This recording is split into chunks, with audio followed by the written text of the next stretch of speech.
আসসালামু আলাইকুম, Rukhsana blog Italy থেকে দেশ ও প্রবাসে সবাইকে সুস্বাগতম।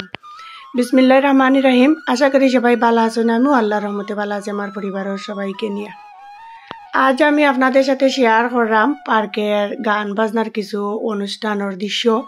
আজকে আইছি কিন্তু আজকে দেখি যে পার্কে নাচ গানের অনুষ্ঠান আমরা জানি না, আমি আর বাঙালি আর ভাবি তো খুব শব্দ ওর। আমি কিন্তু আবার বন্ধ কইরা বয়স দিয়ার কারণ কপিরাইট হয়, গান বাজনা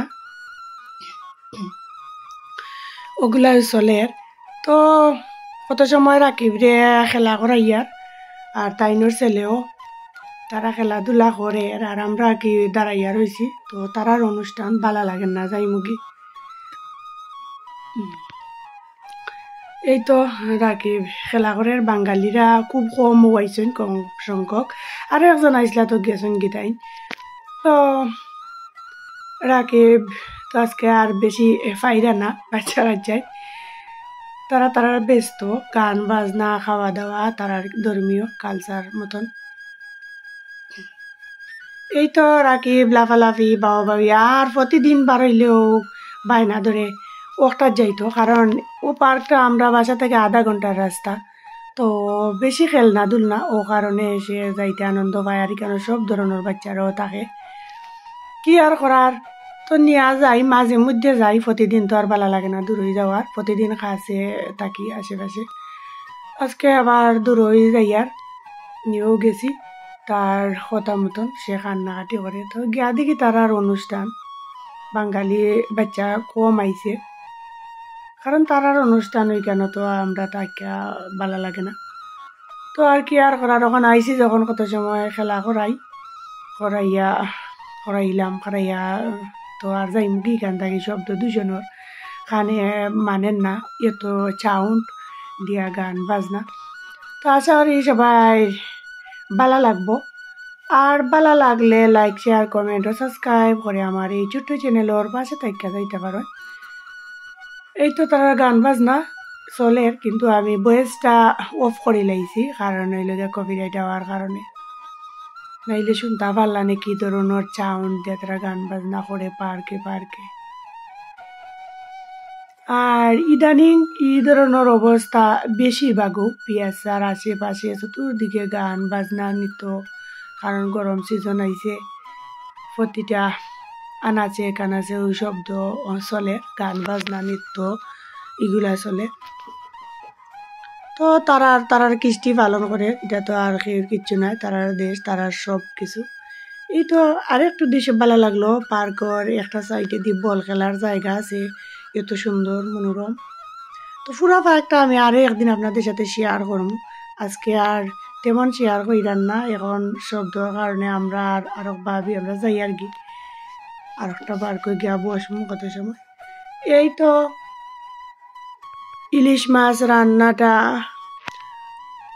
কইরা নিয়ার আর আপনাদের সাথে শেয়ার কইরার, তো কথাবার্তা কইয়ার আর রান্নাটা শেয়ার কইরার, আর ছোটো ছোটো কইরা ইলিশ মাছ কীভাবে আমরা রান্না করি সিলেট পাই দি।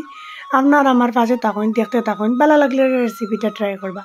তখন ইলিশ মাছগুলা কীভাবে রান্না করি সবগুলো উপকরণ আমি খাইটা আর এটা কইরা নিছি অফ ক্যামেরাতে। এখন তখন পাতিল বসাই দিছি আর এক এক কইরা দিয়া রসুন দারুচিনি লং এলাচ দিয়া আমি ফুরনটা দিলাইছি, 1 চিমটি জিরাও দিছি, সাথে একটা পেপসিকাম দিছি, একটা টমেটো দিছি আর পেঁয়াজ কুচি 2-4টা দিয়া আমি বালা করি কষাই আনিম।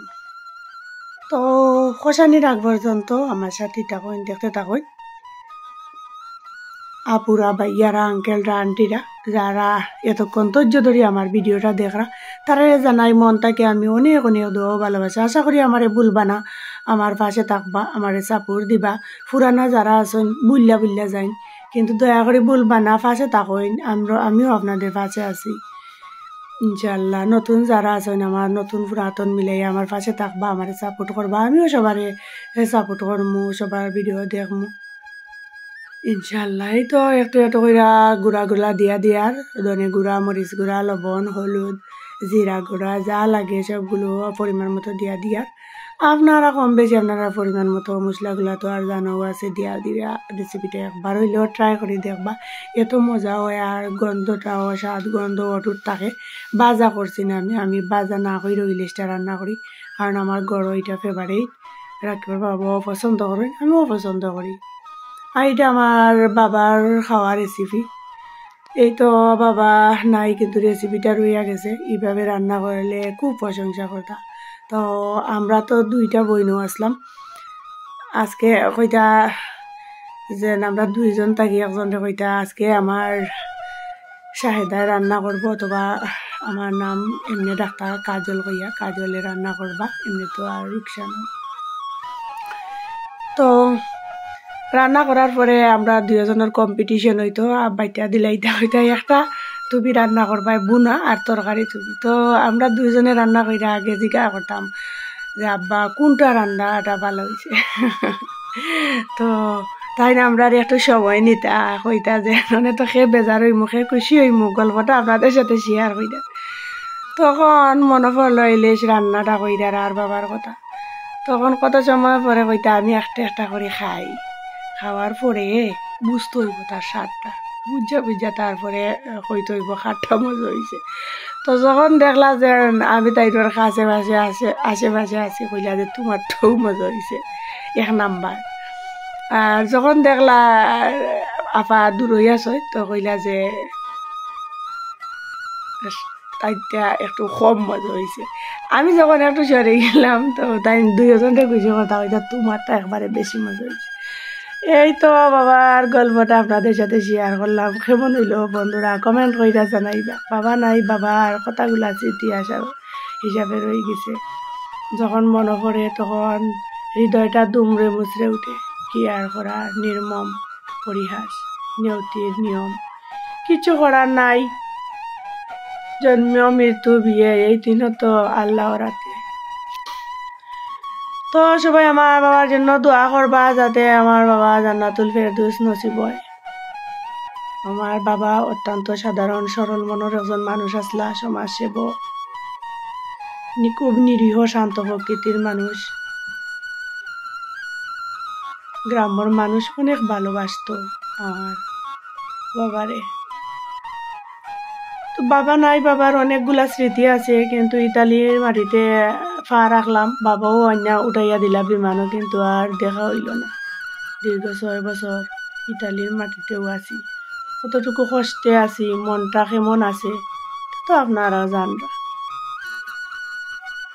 তারপরে এত সব কিছু মানাইয়া গুছাইয়া তো হইব বাচ্চা সংসারের কারণে।